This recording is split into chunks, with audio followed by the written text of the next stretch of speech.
এটা হইতেছে আঙ্গু ভুট্টা ক্ষেত। আজকে পানি দিবার আইলাম ভুট্টা খেতে।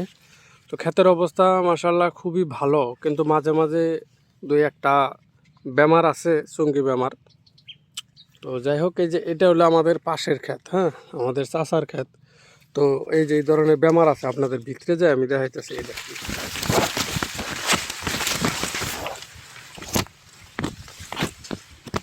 এই যে দেখেন কি কন্ডিশন ক্ষেতের, দেখছেন? এই যে এটা হইতেছে পরিস্থিতি ক্ষেতের। তো সাইড দিয়ে কিছু চারা ভালো আছে, মাঝখান দিয়ে এই যে এরকম হয়েছে।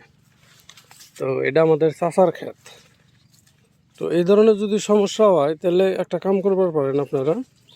আপনাদের ক্ষেত্রে যদি এরকম হয় যে এই যে চুঙ্গি বেমার কই আমরা, মানে মাথা চিকুন হয়ে যায়, পাতা চিকুন হয়ে যায়, চিকুনে মাথা চুকা হয়ে যায় আর কি, গাছ বড় হয় না, এগুলোর মধ্যে তার মানে ফলনও হয় না। তো এই ধরনের যদি হয়, আপনারা এনপিকে আর বোরন আর জিঙ্ক, হ্যাঁ, এইগুলা মিশিয়া আপনারা বিঘা প্রতি যদি 200 টাকার করে ওষুধ দেন, 200 বা 250 টাকার ওষুধ দেন, সারের দোকানে যা যদি বলেন, সারের দোকানদারে দিব। তো যদি আপনারা স্প্রে করে দেন, তাহলে এই সমস্যাটার সমাধান হয়। অলরেডি যে আমার চাচা হয়তো দিছে, এই যে প্যাকেট দেখতেছি, এটা দিছে আপনার জিঙ্ক 33% আর সালফার 15%, এটা দিছে। আর এটা কি দিছে, এটা অ্যাসেটামিফ্রিট 20%, এক্কা কোম্পানির। এটা হচ্ছে পোকা মারার জন্য দিছে, এই যে পাতার মধ্যে যে পোকা ধরে, পোকাটা মারার জন্য দিছে ওটা, ম্যাঙ্গাসাইড কোম্পানির ওগুলা। তো যাই হোক, এই হচ্ছে আমাদের ভুট্টা ক্ষেত, আপনারা দেখতেছেন।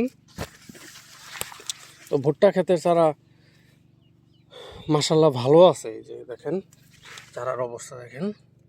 তো আজকে পানি দিতে আছি, মাটি কিন্তু একদম শুকিয়ে গেছে গাইছে। তো এইবার ভাবতে পারেন যে এই যে ভুট্টার চারা এই যে পাতলা পাতলা, কেন পাতলা পাতলা হওয়ার কারণ হলো ভুট্টার গুটি এবার কিন্তু বহুত মানে মিস হয়েছে, মার গেছে, যার জন্যে। তারপরে ওই দিক দিয়া খুব ভালো আছে মাশাল্লাহ একদম। আমাদের নদীর পাড়ে এটা ক্ষেত, নদীর থেকে সেচ দিতেছি।